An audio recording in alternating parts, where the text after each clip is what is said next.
सियावल रामचंद्र की, बागेश्वर धाम की आज्ञा करो।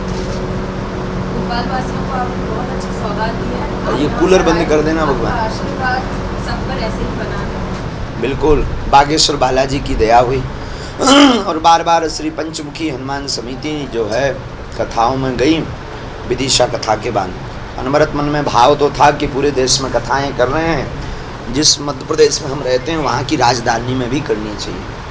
तो हनुमान जी महाराज की दया से अब ये संयोग बना है और हमें भी बड़ी प्रसन्नता हुई कि भोपाल आकर के हम आप सबके दर्शन करें।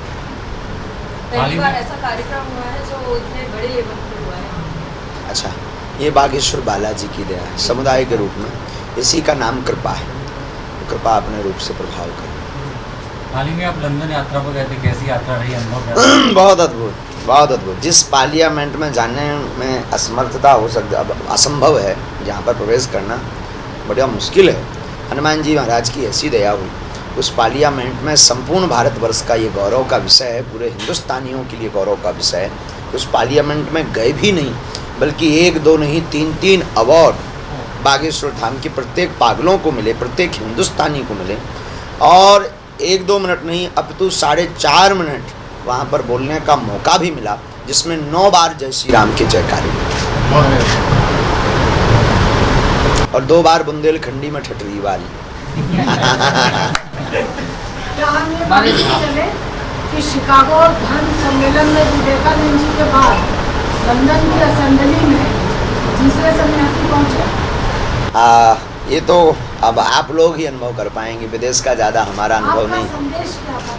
हमारा यही संदेश था कि जिस भारत भूमि से हम वहाँ गए थे, जिस पवित्र भूमि से हम गए थे, हमने उनको अपने धर्म के बारे में बताया, भारत के बारे में बताया कि हम जिस भारत से आए हैं, जिस सनातन धर्म से आए हैं, वो धर्म है जहाँ की मंदिरों की घंटियों की ध्वनि की आवाज़ के बाद जो जयकारे लगाए जाते हैं, पहला ऐसा धर्म है जिस धर्म में जयकारा लगाया जाता है कि विश्व का कल्याण हो, सब विश्व में शांति हो, विश्व का मंगल हो। उस धर्म से हम आए हैं। हम उस सनातन धर्म से उनके पार्लियामेंट में जाकर के हमने उन्हें समझाने का प्रयास किया कि हम उस सनातन धर्म के छोटे से तुच्छ से दास हैं, उस सनातन धर्म के हैं। तो गौरव का विषय है कि आप लोग कहते हैं कि नारी को कदम से कदम मिला करके चलना चाहिए, लेकिन हमने उनको ये बताया कि हम उस सनातन धर्म भारत भूमि से आए हैं जहाँ पर नारी को एक कदम आगे रखने की बात की जाती है। यत्र नार्यस्तु पूज्यन्ते रमन्ते तत्र देवता। इसका प्रत्यक्ष प्रमाण हमारे धर्म के शास्त्र देते हैं। सीताराम, राम जी पीछे हैं, जानकी जी आगे हैं, राधे श्याम, राधा जी आगे हैं, हमारे ठाकुर जी पीछे हैं। हम उस सनातन धर्म से आए, हम यही पाठ उनको पढ़ाने आए कि आपने पूरे विश्व को व्यापार की दृष्टि से देखा, हमारे भारत ने पूरे विश्व को परिवार की दृष्टि से देखा। बागेश्वर महाराज की जय। महाराज जी वो कौन सी आध्यात्मिक शक्ति है कि छतरपुर से लेके लंदन तक बागेश्वर धाम का झंडा फहरा रहा है? जी, कौन सी शक्ति? इसी का नाम संत कृपा है। उस शक्ति में किंचित मात्र भी संदेह नहीं। हमारे पास कोई सिद्धि नहीं है, कोई साधना नहीं है, कोई मंत्र विधान नहीं है, ना कोई शक्ति हमसे बात करती है, ना हमारे पास कोई शक्ति आती है। ये हनुमान जी की शपथ खा करके हम कह रहे हैं। हमारे पास सिर्फ और सिर्फ राम नाम जप है और बालाजी का हम ध्यान करते हैं, सन्यासी बाबा दादा गुरु का ध्यान करते हैं और राम लिख करके पर्चे को लिख देते हैं। ये बालाजी के नाम का प्रताप है कि वो उसको मिटाने नहीं देते। बस दादा गुरु जी ने जो हमें बालाजी की साधना बता रखी, सेवा बता रखी, सन्यासी बाबा की दादा गुरु जी ने जो हमें सेवा बता रखी, उस सेवा को हम करते हैं। इसके अलावा हमारे पास गुरु कृपा के अलावा कुछ भी नहीं। महाराज जी एक और उत्सुकता है कि इतना विराट व्यक्तित्व, उसके बारे में ये जो तरह तरह की बातें सकल समाज में फैल रही हैं और आप तो जानते ही हैं, आपसे है खासतौर पे अगर मैं नाम ले लूँ तो पंडोखर सरकार वाला मामला आया था। अब तो शायद क्या आपका मित्रता बैठ गई है या क्या, क्यों इस विवाद का कारण? महाराज जी की आपने जो है आत्मा सिद्ध कर रखी है, भगवान जाने उनको किसी ने भी करते हैं कि उसको खत्म करेंगे, उनके जो आपके पारिवारिक विवाद का है तो उनकी मदद करेंगे और बड़े भाई देवेंद्र की, वो हमारे बड़े भाई हैं, किंचित मात्र भी संदेह नहीं है और उनकी मदद हम लोगों में कोई मतभेद है ही नहीं। अब वो क्यों गए अभी हमारा मिलना नहीं हुआ, चूँकि हम धाम पर रुक नहीं पाए। और रही बात जो हमारे दादा गुरुजी का नाम, तो सन्यासी बाबा अलग हैं, दादा गुरुजी अलग, दोनों अलग अलग हैं। विषय पहले सबको स्पष्ट क्लियर विषय ही पता नहीं। हमारे दुख का विषय यही है कि सब सन्यासी बाबा को ही सिद्ध मानते। पहली बात, दादा गुरुजी अलग हैं, सन्यासी बाबा अलग। दादा गुरुजी हमारे पिताजी के पिताजी हैं, और जो काशी में उनका शरीर शांत हुआ। अगर काशी में शरीर शांत हुआ तो हमने रामायण में पढ़ा कि काशी मुक्त हेत उपदेशु, जो काशी में मरता है वो मुक्त होता है। और मुक्त होता है तो हमने सिद्ध कैसे कर लिया, या तो रामायण झूठी है या काशी में मरने वाली की सिद्धि बताने वाला झूठा है। वो कैसे सिद्ध हो सकते? तो क्या रामायण झूठी है?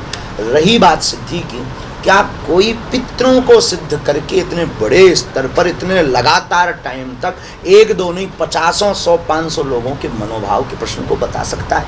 बिना भगवत कृपा के ये संभव ही नहीं है। दादा गुरु का हम पे आशीर्वाद है, हमारे पूरे वंश पर आशीर्वाद है, वंशानुगत ये दरबार लग रहा है। और जिन महापुरुष के नाम के लिए उन्होंने कहा है, सब अपने अपने भाव से बोलते रहते हैं। हमारा किसी के नाम को लेकर के कोई कहना नहीं है, ना कोई सफाई देना। देखिए ये मामले ऐसे होते हैं, सर्वमान्य है जी, ये मामले ऐसे होते हैं भगवान कि इन मामलों में जो भी बोला जाएगा बात बढ़ती जाएगी, बात का विवाद बढ़ता जाएगा। हम जितना समय इन मामलों को जवाब देने में लगाएंगे, उतने में एक सामाजिक संदेश, 2-4 लोगों की अर्जी, जगत का कल्याण, सनातन धर्म का उत्थान करने के लिए अगर बुद्धि विवेक लगाएंगे तो हमारा संकल्प बहुत जल्दी पूर्ण होगा कि घर घर राम हो, हर विश्व में राम हो, फिर व्यक्ति को दरबारों में भटकने की आवश्यकता ना हो। हमारा संकल्प ये है, हम ऐसा भारत देखना चाहते हैं कि व्यक्ति को दरबारों में भटकना ना पड़े, वो जहाँ रहे जहाँ बैठे उसके लिए वहीं दरबार अनुभव। आपने इस मामले में कभी आपके भाई से बात कुछ ठीक हो गया? इस मामले में हाँ बात हुई, उसी बीच में हुई, आने के बाद भी हुई, और बड़े अच्छे से बात हुई, सहज भाव से बात हुई। ऐसा कोई दुराई ही नहीं है हमारे भाइयों में। हमारे पारिवारिक विवाद तो वो हमें लगता प्रस्तुतिकरण थोड़ा सा ऐसा वैसा हुआ है। पारिवारिक विवाद तो सब जगह होता है, कोई लेकिन हमारे में नहीं। लेकिन बंडूकर जी को ऐसी क्या आपत्ति है कि वो एक विरोध में कभी आप उनके पास जाए, लेकिन वो बहुत अच्छे हैं, ऐसा कुछ भी हमें तो नहीं लगता। हमारी दृष्टि कभी नहीं हुई है, और हम कभी मिले नहीं हैं, ऐसी कोई चर्चा भी उनसे नहीं हुई है हमारी। और हम किसी के दरबार या किसी के व्यक्तित्व के बारे में बिना मिले बोल भी नहीं सकते। नहीं, कभी नहीं आए, कभी वो गए होंगे, वो गए होंगे, वो गए होंगे। नहीं, आपको ऐसा नहीं लगता जिस तरीके से आपकी प्रसिद्धि बढ़ रही है देश में दुनिया में, तो नहीं ऐसा कुछ भी नहीं। नहीं, तो ये बात आ गई है कि वो विवाद तो दूर हो गया, वो विवाद बिल्कुल मित्रता हो गई। अच्छा, ये बात आ गई। हाँ, ये नई बात आई है कि अब वो विवाद जो चल रहा था वो दूर हो गया, सुलह हो गई। वो वैचारिक मतभेद के कारण ऐसा भाव उठा होगा सबके मन में। वैचारिक मतभेद का मतलब कि हम कुछ और कह रहे हैं, आप कुछ और कह रहे हैं, तो वो आपस में टकरा गए। लेकिन जब आपस में चर्चाएं होती हैं तो वो मिट जाते हैं। वैचारिक मतभेद के लिए एक हमारे बड़े स्नेही शिष्य हैं, उन्होंने चर्चा रखी कि आपके लिए वो ऐसे ऐसे महापुरुष बोल रहे हैं। हमने कहा हमें तो पता नहीं है, हमने तो कभी बोला नहीं है। अगर वो बोल रहे हैं तो बहुत बहुत साधु बात, उससे भी हमें कुछ सीख मिलेगी। फिर बाद में भगवान की ऐसी दया कि किसी से हमारी बुराई नहीं होती, ईश्वर की ऐसी दया होती, कोई करता भी रहता है तो हम उसको बुराई नहीं मानते हैं, आशीर्वाद मानते हैं। वैचारिक मतभेद था, लेकिन अब तो सब शांति है ना। अच्छा महाराज जी, आने वाले कितने समय तक आपके की ये जो राम कथा है वो प्लान हो चुकी है? आने 2023 के छठ में माए तक, मतलब 1.5 साल 1 साल जो भी होता हो पूरा। हाँ, पूरा फुल। हमारे देश में जो है 4 पीठ हैं शंकराचार्य की, जिस 2 पीठों की ज्योतिष और द्वारका शारदा पीठाधीश्वर जगतगुरु शंकराचार्य स्वामी स्वरूपानंद जी उसको शंकराचार्य हैं। उनका मत है कि जो है मंदिरों में साईं की प्रतिमा नहीं होना चाहिए जी। तो इस पर आप हाई कोर्ट ने क्या जवाब दिया था इसमें? इसमें उन्होंने शायद ट्रस्ट ने शायद कुछ माफ़ी मांगी थी कि चांदनिया सही नाम है ना। तो फिर अगर ऐसा है तो फिर गलत नहीं रखनी चाहिए। अगर हाई कोर्ट ने ऐसा कहा है, और शंकराचार्य हमारे देश के धर्म के, सनातन धर्म के प्रधानमंत्री हैं और सनातन धर्म के राष्ट्रपति ने ऐसा कह दिया, तो हमें लगता है कि या तो उन्हें शंकराचार्य मत मानो, शंकराचार्य आप संबोधित मत करो, और अगर वो शंकराचार्य अगर आप संबोधित कर रहे हैं, उन्हें शंकराचार्य मान रहे हैं, तो उनकी आज्ञा भी, और हम सहमत हैं। भाई प्रधानमंत्री जिसे मान रहे तो या तो उसकी आज्ञा मानो या फिर उसे प्रधानमंत्री मत मानो। क्योंकि अब राम कथा करते हैं महाराज जी, इसलिए उसका एक सवाल है जी कि एक चीज़ भी बहुत इधर उधर से है, कुछ लोगों का मानना है कि क्या वाल्मीकि रामायण युद्धकांड के बाद जो अतिरिक्त उत्तरकांड है वो अलग से जोड़ा गया है, या वो है वाकई में ऐसा हुआ था? रामचरितमानस की बात कर रहे हैं कि वाल्मीकि रामायण? हाँ। कि क्या लवकुश कांड जैसा कोई कांड है या युद्ध कांड के बाद वाल्मीकि रामायण समाप्त हो गई? क्योंकि वहाँ ने कह दिया है कि इसको जो करेगा वो राम राज्य की स्थापना करवाई, भगवान राम जी को राजा बनाया। वाल्मीकि रामायण में राम जी को राजा बनाया। इसके अनेक वैचारिक मतभेद हैं। उसके बाद उत्तरकांड है, तो वो उसमें लवकुश की बात है जी। तो वो वाला बात सही है या बाद में जोड़ी गई है? लवकुश जैसा कोई प्रसंग नहीं? उसमें बहुत तरह के विवाद बने हुए हैं। अगर हम स्पष्ट मत देंगे तो हम भी विवादों की स्थिति में खिलेंगे। हमारा जो मनोभाव आपके लिए है सामान्य रूप से उत्तर देने में, कि जो उसमें लिखा है किसी ना किसी महापुरुष ने तो लिखा ही है और वो गलत है। लेकिन राम राजा बने, राम राज्य की स्थापना हुई, यहाँ तक कि हमें विश्वास है कि संपूर्ण सही है। और पूरी वाल्मीकि रामायण में किंचित मात्र भी कटाक्ष नहीं है, किंचित मात्र। और रही लवकुश कांड की, तो वो अलग नहीं है, तो भगवान राम जी से संबंधित ही है। लेकिन हम जिसको प्रेम करते हैं, हम उनके लिए अगर कुछ भी बोले कोई, तो थोड़ा सा सुनने में हमें बड़ा वो लगेगा। तो लवकुश जी में वो युद्ध हो रहा, ऐसा हो रहा, तो उन चीज़ों को भाव रूप से भक्त स्वीकार नहीं कर पाते। वो कांड के जो विषय हैं, प्रसंग है, उन्हें स्वीकार नहीं कर पाते, तो लोग कह रहे हैं वो जोड़ दिया, अब तू है सब एक ही सिक्का। धर्म समाज सेवा सिखाता है। मंदिरों की स्थापना आदि जगत गुरु शंकराचार्य ने इसलिए की, मंदिर इसलिए बनाए कि पूरा समाज इकट्ठा हो, और इकट्ठा होकर के पूरा समाज एक दूसरे की सहायता करके समाज को आगे बढ़ाए। इसलिए मंदिरों की स्थिति बनी। वरना हमारे शास्त्र तो कहते हैं हरि व्यापक सर्वत्र समाना, भगवान सब जगह हैं। तो मानव सेवा के लिए जो 3 अवार्ड मिले हैं, हमने पूरे भारतवर्ष को उसे समर्पित किया है, क्योंकि हमने कुछ नहीं किया, हमने तो गुरु कृपा से जो प्राप्त किया उसको बोला है। और हमारे बागेश्वर धाम के पागलों ने, उसमें आप भी हो सकते हैं, उन पागलों ने उसको कार्य का रूपांतरित किया, नाट्य रूपांतरित हमें कह सकते हैं, पर असली कहानी तो उनकी है, तो असली हकदार वो। और भी कहीं दौरे हैं आपके विदेश में? देखो, बुलाने दो, बुला तो बहुत लोग रहे हैं, अब वीजा ईजा का सिस्टम है, और विदेशी जाने लगेंगे तो भारत का क्या होगा। हमें लगता है अभी हमारी ज़रूरत भारत को बहुत है, भारत के साथ मध्य प्रदेश को बहुत है, मध्य प्रदेश के साथ बुंदेलखंड को बहुत है, बुंदेलखंड के साथ छतरपुर ज़िले को बहुत है, छतरपुर ज़िले के साथ जिस गांव की जन्मभूमि है हमारी, उसको अभी हमारी बहुत आवश्यकता है। अगर आप भगाना चाहो तो हम फिर जाएं। छोटी सी दरबार के बारे में बताइए, सेवा क्या कार्य में है ऐसा कोई सपना जिसको सब पूरा करें आपके साथ मिलकर? हमारा सपना एक कन्या विवाह का ही है। शिवरात्रि में हम करते हैं, जगह जगह ऐसी बेटियां हैं उनके लिए। और अगला सपना जो हमारे मन में, मनोभाव में, मस्तिष्क में चल रहा है, वो चल रहा है हॉस्पिटल, वो भी निःशुल्क, वो भी आयुर्वेदिक। अब अभी तो अपने पास दक्षिणा व्यवस्था नहीं है। हमारे मनोभाव में ऐसा संकल्प उठ रहा है, गुरुकुलम और हॉस्पिटल। लेकिन हमारी पद्धति विचित्र है, निःशुल्क। तो अगर हम शुरू तो कर देंगे, पर चल नहीं पाएगा, क्योंकि दक्षिणा नहीं है। उसकी कोई ऐसी व्यवस्था बनेगी, कोई भक्त आपके जैसा जगेगा, उसको हम आज्ञा देंगे। नहीं, पूरे भारत में खुलना चाहिए, शुरुआत क्षेत्र से होनी चाहिए। गुरुकुलम सब बुंदेलखंड नहीं, पूरे विश्व, भारत की सबसे बड़ी कहानी है। अंग्रेजों ने आकर के सबसे पहले हमारे गुरुकुलम पर प्रहार किया। भारत विश्वगुरु इसलिए था क्योंकि यहाँ गुरुकुलम पद्धति थी। गुरुकुलम का मतलब शास्त्र शुद्धि के साथ में, शास्त्र मत के साथ में विद्या का अध्ययन करवा करके विद्यार्थी के मन मस्तिष्क को पवित्र व सात्विक रखना। और उन्होंने गुरुकुलम को ख़त्म करके ये हॉस्टल आगे के लगे, हॉस्टल के हॉस्पिटल है, ईश्वर जाने, अब बुराई नगर भी वो भी विद्या का घर है, हॉस्टल खोल दिए। फिर उन्होंने प्रहार किया, हमारे मंदिरों पर प्रहार नहीं किया, उन्होंने अगला प्रहार किया हमारी संस्कृति पर। बार खोले और दुनियादारी के खोले, तो वहाँ जाने लगे। गुरुकुलम से निकल के सब बच्चे वहाँ जाने लगे। आज आप बच्चे को डांट नहीं सकते, पीट नहीं सकते, काम नहीं करवा सकते आज बच्चे को। बच्चे इतने आलसी हो गए, उन्हें लाइट आने और जाने के सुख दुख का पता नहीं है, बच्चों को पानी उठाने का पता नहीं है, बच्चों को पानी भरने का, बच्चों को प्रणाम करने की तरकीब नहीं है, बच्चों को बाप कहने में शर्म आ रही। संस्कार और संस्कृति शून्य हो गई। इसलिए गुरुकुलम की भारत को आवश्यकता है। और वर्तमान में गुरुकुलम तत्क्षण तो नहीं बन सकते, तो पाठ्यक्रम में पूरी शासन से हमारा निवेदन है, पाठ्यक्रम में गीता और रामायण जोड़ी जाए।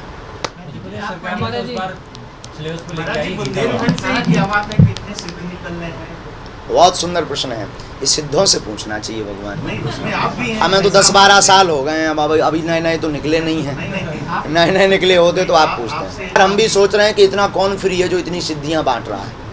महाराज जी, महाराज जी बुलडोजर लेके हो कब आ सकता रहे हैं? है वहाँ तपस्या बुंदेलखंड साधारण तो होती है। अरे साधु, भारत में बुंदेलखंड वो भूमि है जहाँ 12 वर्ष भगवान राम रहे। भारत भूमि में बुंदेलखंड वो भूमि है जहाँ पूरे भारत के तीर्थों के उप तीर्थ स्थापित हैं। बुंदेलखंड वो भूमि है जहाँ वीरांगना लक्ष्मीबाई हुई हैं, जिनकी वीरता की गाथा पूरा देश जानता है, पूरा विश्व जानता है। बुंदेलखंड वो भूमि है जहाँ पर छतरपुर जिले के शरीर महाराज हुए। बुंदेलखंड वो भूमि है जहाँ वर्ल्ड टूरिस्ट प्लेस है। बुंदेलखंड वो भूमि है जहाँ पर भगवान जी चित्रकूट में 12 वर्ष तक निवास करके भक्तों को दर्शन देते रहे। तो जहाँ भगवान हो वहाँ तो भक्त प्रकट होंगे ही। अब कहाँ प्रकट होंगे? चाइना में। महाराज जी आप बुंदेलखंड सूखे की भी बहुत प्रसिद्धि है। और बारिश बहुत कम होती है, बिल्कुल होती है। लेकिन कैन बेतवा लिंक बहुत जल्दी आने वाली है मैया। और इसका मूल कारण यह है कि प्रकृति के बचाव के संरक्षण का अभी जागृति बहुत जरूरी है। और सूखा होता है। 382 तालाबों पर जब जिस समय जिस पार्टी का वर्चस्व रहा उसके नेताओं ने कब्जा कर दिया। बिल्कुल। तो ये सिद्ध भूमि है, यहाँ इतने सिद्ध लोगों का उद्गम स्थल भी है, तो कभी किसी सिद्ध ने इस बात को क्यों नहीं? इसमें ये कारण यह है कि ये कारण अगर उठाते हैं तो बड़े बड़े महापुरुष उसके पीछे लग जाते हैं। अगर कोई बात उठाता है तो जो उस पर कब्जा किए रहते हैं विचित्र रूप से उनके पीछे लग जाते हैं। 382 तालाबों पर कब्जा है, बहुत जिसमें मल्टी काम किए। और ये काम तो हमें लगता है कि पूरी संपूर्ण मीडिया का जरूर है। हमारी बात को कोई नहीं मानेंगे, पर मीडिया अगर पीछे लग जाएगी तो अच्छे अच्छों की ढीली हो जाएगी जिंदगी। महाराज, इसके पीछे प्राकृतिक या दैवी कारण तो नहीं है कुछ? बुंदेलखंड में जो सूखा या पानी का अभाव है, प्राकृतिक या दैवी कारण तो नहीं है? ऐसा तो हमें समझ में नहीं आया। देवी कारण होता तो हम अर्जी लगाते ही हैं सबकी, बुंदेलखंड की क्यों ना लगाते हैं? और लगाई होगी। ऐसा थोड़ी है कि हम विदेश में जाके अर्जी लगा रहे बुंदेलखंड की ना लगाएं। तो देवीय कारण तो ऐसा कुछ भी नहीं आया है, परंतु वहाँ की मानसून स्थिति समझ में जरूर आई है कि मानसून की स्थिति विचित्र है और वृक्षों की अंधाधुंध कटाई बहुत है और वहाँ पर अवैध उत्खनन बहुत है। अवैध उत्खनन भयंकर है, भयंकर मात्रा। उसके कारण जल स्तर नीचे हो, पठारी क्षेत्र ज़्यादा है। पूरा पन्ना अन्ना का हमारा छतरपुर ये पठारी क्षेत्र में आता है। पठारी का मतलब पत्थर होता है। वहाँ खदानें, बालू, पत्थर, पूरे भारत में हमारे बुंदेलखंड से पत्थर जाता है। हीरा सबसे ज़्यादा वहीं से जाता है। ये मूल कारण। वृक्षारोपण बहुत जरूरी है। और वृक्षारोपण वहाँ जरूरी है। वृक्षारोपण पर कोई कार्य नहीं कर रहा। 11.25 लाख का हमने शुरू किया तो अभी 1 लाख तक नहीं पहुँच पाए। अब स्वयं कितने कर पाएंगे? लोगों से करा, अभियान शुरू होने वाला है। फिर से शुरू। महाराज जी, आपको भोपाल में 2 दिन हो गए हैं, तो आप भोपाल वासियों को क्या संदेश देना चाहेंगे? हम यही कहेंगे, भोपाल वालों जगो, अभी मौका है, सब एकजुट हो जाओ। सनातनीय संस्कृति का बहु प्रकार से प्रचार करो। आप अगर नहीं करोगे तो आने वाली आपकी पीढ़ी पछताएगी, पछताएगी, पछताएगी। अभी मौका है, मानव होकर के मानव के काम। महाराज, एक और प्रश्न कि भविष्य में अगर आपको राजनीति में आने का कहीं निमंत्रण वाह! मिलता है तो आप आएंगे क्या? वाह, बहुत देर बाद आए भाई साहब आप। कहाँ छिपे रहे? राजनीति और व्यासपीठ दोनों अलग अलग है। राजपीठ और व्यासपीठ दोनों अलग अलग हैं। धर्म से राजनीति चलती है, राजनीति से धर्म नहीं चलता है। तो अगर आपने कहा कि किस पार्टी में आएंगे, कहाँ आएंगे, हमारी एक ही पार्टी है, पहले से बनी है, फाइनल है। हम स्वयं किसी पार्टी के कार्यकर्ता हैं, कार्यवाहक हैं। संस्थापक उसके अध्यक्ष श्री हनुमान जी महाराज हैं। उस पार्टी का नाम बजरंगबली है। उस पार्टी का निशान मुगदर है। उस पार्टी का नारा है, जो राम का नहीं वो किसी काम का नहीं। Please vote for you. Divya दरबार का मतलब श्री बागेश्वर बालाजी को लेकर के है। दरबार का मतलब होता है जिस द्वार पर जाने के बाद दर दर भटकना ना पड़े, उसका नाम दरबार। जिस द्वार पर जाने के बाद में सभी वार यानी दिन हमारे शुभ हो जाएं, उस द्वार का नाम है दरबार। और दिव्य का मतलब है जो मानव के ऊपर की लीलाएं, क्रियाएं हैं, जो हम आप सोच नहीं सकते वो कार्य सिद्ध हो जाएं, जो असंभव है वो संभव हो जाएं, जो लाइलाज है उसका इलाज मिल जाए, जो भटका हुआ है वो रास्ते पर चल जाए, जिसको भगवत भक्ति का मार्ग खुल जाए, उसी का नाम दिव्य दरबार, ईश्वरीय दरबार, भगवत दरबार, बालाजी का दरबार। हाँ, बालाजी का दरबार। बिल्कुल किंचित मात्र भी संदेह नहीं, बालाजी के अलावा कोई नहीं है हमारी ज़िंदगी। संपूर्ण भारत में जितने भी महापुरुष हैं सनातन के लिए कार्य कर रहे हैं, वर्तमान में बहुत अद्भुत कार्य कर रहे हैं, जागृति का कार्य कर रहे हैं। और जो भूमिका जिनकी अभी रह गई है वो भूमिका आगे आएगी। हम इनकी कोई भूमिका तय करने के लिए कोर्ट नहीं है, हम कोई संतों को आज्ञा नहीं दे सकते, हम स्वयं संतों के दास हैं। बस यही निवेदन करना चाहें कि अब साधु संतों को एक मंच पर आना पड़ेगा। अब साधु संतों को एक होना पड़ेगा और एक दूसरे की टांग ना खींच करके, जो सनातन की टांग खींच रहा उनके लिए शक्ति का प्रयोग, वाणी का प्रयोग करना पड़ेगा, तभी काम चलेगा। वरना धीरे धीरे ऐसे एक दूसरे के उसमें मर जाएंगे, मिट जाएंगे, दूसरे राज करके चले जाएंगे। ये भूमिका हमारी दृष्टि। आपकी इतनी कम उम्र है, जी अभी शायद आपकी शादी भी नहीं हुई। नहीं हुई अभी। ये सब लड़के आपके हम उम्र जैसे ही हैं, जी तो कभी आपको इच्छा नहीं होती क्या? कि जैसे ये लोग एंजॉय करते हैं हम राम नाम जी बोर भी होते नहीं, और नहीं होते राम नाम में एंजॉय ना ना ना, बहुत आनंद आ रहा है सेवा करने में। एक गुरु जी से आदेश मिल चुका है शायद जी। इसमें गृहस्थ जीवन हाँ हाँ, गुरु जी ने आज्ञा दी है, लेकिन अभी हमने विचार नहीं किया। क्यों पीछे पड़े हो, अभी अकेला रहने से। हाँ तो सही बात है। नहीं माँ, कि न्यूज वाले अपने व्यूवर्स बढ़ाने के चक्कर में कुछ भी बना वालों को मत बोलो, हम लोग सब न्यूज़ वाले। अच्छा अच्छा, कुछ मीडिया वाले, कुछ लोग व्यूवर्स के चक्कर में। चला था आपकी शादी और कथावाचक में। अभी हमारे द्वारा कोई स्टेटमेंट नहीं हुआ ना जारी, नरसिंहपुर में उनकी कथा हुई है। स्टेटमेंट हमारा कोई जारी नहीं हुआ, कोई बात नहीं, कोई विषय नहीं। गुरुजी ने आज्ञा दी तो कुछ वीडियो बनाने वाले व्यूवर्स के चक्कर में ये कर देते हैं। हाँ बिल्कुल गलत है, तो कोई आ रहा है, धर्म का अपमान नहीं हो रहा, बिल्कुल हो रहा है भाई। किसी की मजाक उड़ाना ये गलत ही तो है ना। तो ऐसे लोगों पे आप कोई कार्रवाई भी करेंगे? अब हमने तो अपनी तरफ से बहुत की, पर मानने वाला कोई नहीं है, क्योंकि बहुत तादाद में है। 1 2 5 पर तो कार्रवाई की जा सकती है, तो बहुत तादाद में है। कोशिश लगातार है, सबको हमने वीडियो बना करके भी डलवाया। किसी भी प्रकार की अफवाहें ना फैलाएं जब तक ऑफिशियल पेज से कोई जानकारी ना हो। देश के युवाओं के लिए क्या संदेश देना चाहेंगे आप? देश के युवाओं के लिए यही कहना है कि नशा में मत पड़ना। मात पिता गुरु यही धरती के भगवान हैं, उनके आदर्शों पर चलना, उनकी बात को मानना और उस बात को मान करके ज़िंदगी जीना, तो आपकी ज़िंदगी में 4 चांद लग जाएंगे। पूर्व मुख्यमंत्री उमा भारती आपके क्षेत्र से ही हैं, शराबबंदी को लेकर काम कर रही हैं, आपका बहुत क्या सुंदर। मत है? बहुत सुंदर, हम साथ हैं शराबबंदी में। आचार्य जी, ज्ञानवापी मस्जिद में जैसे वो मंदिर निकला, शिवलिंग जो, हाँ हाँ, तो आपको ऐसा लगता है कि हर मस्जिद में या कहीं चिन्हित मस्जिद में देखो कुछ ना कुछ तो खुरापात हुई है। नंदी अगर उस तरफ देख रहे हैं तो वहाँ पर नहाने का घर तो हो नहीं सकता, शिवजी ही थे। अब हर मंदिर मस्जिद में तो नहीं कहा, हर मस्जिद में तो नहीं कहा जाता, पर ज़्यादातर है इसमें। जब ये मिल रहे हैं तो इससे पक्का पता लगता है कि कुछ ना कुछ तो खुरापात हमारे धर्म के साथ हुई है, और उसका परिणाम ये है कि भगवान की दया से समय पर सब बाहर आ रहा है। तो जो गलती करे तो सरकार उस पर कार्यवाही करे, और हम तो अभी कुछ कर नहीं रहे हैं, हम सरकार भी नहीं है। हमने तो जो बुलडोजर कही थी भाई साहब, वो आत्मरक्षा के लिए कही थी। किसी को चलाने हमने ये कहा था कि हम पे पैसा नहीं है, वरना हम भी बुलडोजर खरीदेंगे, खरीद करके जो ऐसा उपद्रव हमारे बाप के लिए करेंगे हम करेंगे। तो क्या हमारे कोई पिता के ऊपर पत्थर मारे और हम भाई तुम्हें दिक्कत है तुम क्रेन खरीद लो, हम बुलडोजर खरीद रहे तुम क्रेन खरीद लो। आत्मरक्षा की बात की थी बुलडोजर भगवान, हमने आपको कब बुलडोजर ऐसा लगता है कि बुलडोजर आप क्यों कराएंगे? क्या समय आएगा जो करने जाएंगे? ये लक्ष्य भी नहीं है भगवान, ऐसा नहीं है, ज़रूरत ही नहीं है। वाणी बुलडोजर बन जाती है बहुत बार, और वाणी से बड़ा कोई तीर नहीं है, वाणी से बड़ा कोई शस्त्र नहीं है। और ज़रूरत लगेगी तो रखेंगे। आत्मरक्षा के लिए कुछ भी रखना गलत थोड़ी है। हम तो फिर से कहेंगे प्रत्येक सनातनी हिंदुओं को एक एक माला और भाला रखनी चाहिए। आपके पास तो लक्ष्मी है, बहुत होगी। वाह, होती बहन तो काहे को हम बुलडोजर के लिए इतना सुनते इन लोगों की बातें आपकी सुनते काहे को हम खरीद लेते। धर्मों के लोगों ने जिस वृत्ति का दुष्परिणाम है, अब हमें अपने परिवारजनों को, बच्चों को ये सिखाना ही पड़ेगा कि माता पिता गुरु धरती के भगवान। तो आप कितनी साल की उम्र से मंदिर में थे? हम भगवान यूँ मान के चलिए 96 का जन्म है, हम वहाँ दादा गुरु जी के पास में 11-12 साल में पहुँचे, फिर उसके बाद गए ही नहीं, अभी वहीं हैं। अब 12 वर्ष से हैं हम वहाँ। तो गद्दी के लिए कोई लड़ाई नहीं, क्योंकि गद्दी वहाँ कुछ है ही नहीं, गद्दी कुछ है ही नहीं, चढ़ोतरी कुछ है।